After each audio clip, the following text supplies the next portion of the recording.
안녕하세요. 오늘은 여러분이 쓴 글을 세상에 알리는 법에 대해 알아볼게요.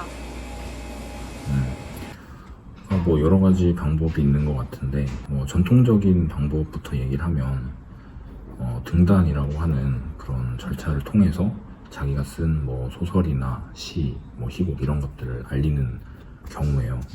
주요 일간지에서 매년 1월 1일에 발표하는 이제 신춘문예에 응모를 한다든지, 아니면 이제 출판사에서 발행하는 개간지에서 이제 문화 공모전을 했을 때 거기에 응모를 한다든지, 개간지를 통해서가 아니더라도 이제 공모전을 많이 열기도 하거든요. 출판사에서 열기도 하고, 그 다음에 정부 기관이나 지자체에서 열기도 하고, 그 다음에 기업에서도 많이 해요. 그래서 이런 식으로 공모를 열었을 때 응모를 한다, 그래서 당선이 된다, 그럼 이제 그게 알려지고 출간할 수 있는 기회까지 또 갖게 되는 경우도 또 많이 있어요. 그래서 이런 식으로 자기 이야기를 알리는 방법이 있고, 그 다음에 요즘은 펀딩을 통해서 먼저 내가 이러이러한 글을 이제 책으로 만들 거다, 원하는 사람 와서 좀 봐라, 이렇게 해서 모금을 먼저 해요. 그래서 모금된 금액을 가지고 이제 출간을 하는 그런 경우가 있는데, 이것도 어떤 권위가 있는 어떤 출판사나 언론사를 거치지 않고 그냥 작가가 그냥 주체적으로 그렇게 하는 경우인데, 괜찮게 이제 성공하는, 흥행하는 케이스들이 계속 발생하고 있어요. 달러고투 꿈은 백화점이라는 작품도 이제 그렇게 해서 또 선보이게 돼서, 제가 기억하기로 아마 100쇄 넘었을 것 같아요. 100쇄를 넘게 찍었고, 그 다음에 이기주 작가가 이제 산문집 쓴 거 언어의 온도도, 그거는 한 150쇄까지도 찍었을 거예요. 그렇게 잘 된 경우도 있고, 그 다음에 웹소설을 쓰고 싶다, 요즘은 웹소설을 또 많이 읽으니까, 그러면은 이제 웹소설을 올리는 그런 사이트들이 있거든요. 그래서 문피아라든지 아니면 네이버에 자유연재를 할 수 있는 또 코너가 있고, 이런 곳에서 먼저 활동을 하면서 이제 자기 작품을 알리고 독자를 많이 이렇게 모으고, 그 다음에 성적이 좋다 그러면 이제 그런 에이전시랑 계약을 맺어가지고 또 이제 좀 카카오나 네이버 같은데 정식 연재를 할 수도 있을 거고, 그게 아니면은 인스타그램 같은 걸로도 이야기를 많이 올릴 수도 있죠. 인스타그램에 반응이 좋으면 이제 서로 이제 많은 사람들이 또 모이니까 그렇게 해서 하게 되는 경우도 있고, 아니면 포스타입이나 브런치 같은 플랫폼들이 있어요. 이건 이제 글을 올리는 사람들이 이제 브런치 같은 경우는 출간으로 자연스럽게 이어질 수 있게끔 서포트를 많이 해주고, 그 다음에 포스타입은 그 컨텐츠 올린 사람한테 돈이 바로 직접적으로 갈 수 있게끔 이제 구축을 해놨어요. 그래서 이런 데를 이용하는 경우도 또 많이 있는 것 같고요.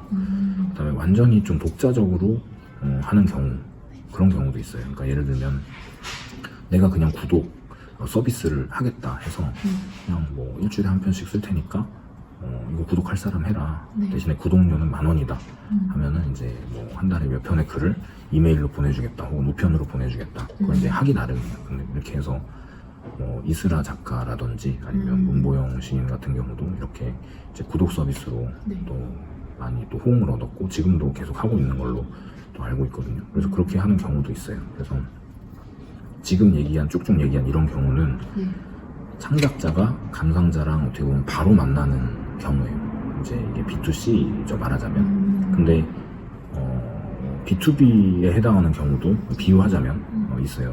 뭐냐면 창작자가 만든 이야기를 감상자한테 직접 제공하는 게 아니라 다른 창작자한테 제공하는 경우가 있어요. 예를 들면 드라마라든지 또 영화, 애니메이션, 이런 것들은 자기 혼자서 작품을 완성하는 게 아니잖아요. 그 협업을 통해서 이제 어떻게 보면 공동 창작을 해서 결과물을 그 다음에 이제 감상자들에게 제공을 하는 거잖아요. 근데 이럴 때 이름을 또 알리는 거는 위에서 언급했던 방법이랑은 조금 다른 것 같아요.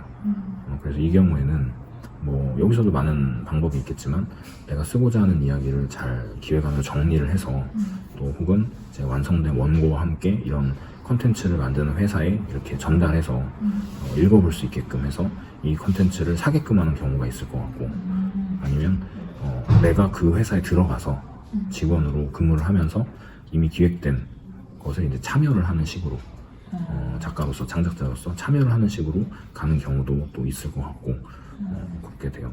그러면 시나리오를 뭐 프로덕션에 판다거나 아니면 프로덕션에 작가로 들어가서 시나리오를 쓴다거나 이 말씀이신 거죠? 그렇죠. 그리고 또 드라마 같은 경우는 아카데미가 또 잘 돼 있다 보니까 네. 아카데미에 들어가서 수강을 하고 또 잘 쓰면은 이제 그 연결을 현업에 계신 제작사라든지 PD분들과 이렇게 교류도 잘 할 수 있게끔 많이 도와주는 걸로 알고 있거든요. 네. 그래서 그렇게 시스템을 활용해도 좋을 것 같고, 그래서 이런 것들이 사실 방법이 너무 많고 종류가 다양하다 보니까 사실상 내가 어떤 글을 쓰고 싶은가, 또 이거를 먼저 생각을 하고 거기에 맞게 좀 생각해 보는 게 좋을 것 같아요. 그리고 그거 안에서도 만약에 내가 웹소설이다 혹은 뭐 정말 순문학 소설이다 이런 거 안에서도 순문학만 해도 내가 투고를 해서 등단을 할 수도 있는 거고, 아니면 텀블벅으로 이렇게 할 수도 있는 거고, 방법은 여러 가지 그 안에서도 찾을 수 있으니까 먼저 내가 어떤 글을 쓰고 싶은가, 또 이거를 또 생각해서 정하는 게 좋을 것 같아요. 질문 드려도 되나요? 네. 그러면 글도 종류가 많잖아요. 그러면 지금까지 말씀해주신 투고하는 곳이 이런 글은 어디에 올려야 되고 이런 글은 여기가 적절하다 추천해 주실 수 있으신가요?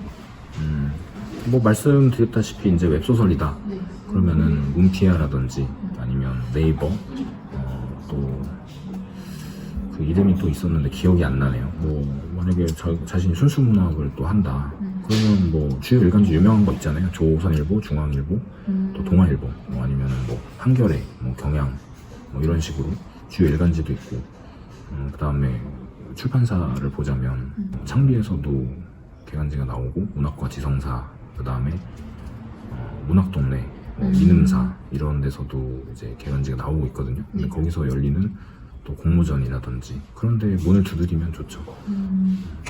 그리고 이런 거 할 때 만약에 내가 순문학을 하고 싶고 문학과 지성사에서 하는 그 문학과 사회 개간지에서 이제 공모전을 열었을 때 거기에 내가 당선이 되고 싶다 그러면은 전년도 전전년도 쭉 이렇게 당선되어 온 작품들이 있을 거 아니에요. 그러면은 그것들을 봤을 때 대충 이런 것들이 당선이 되는구나 참고가 될 수 있잖아요. 그렇게 해서 하는 것도 좋지 않을까 생각합니다. 네. 네, 알겠습니다. 감사합니다. 네.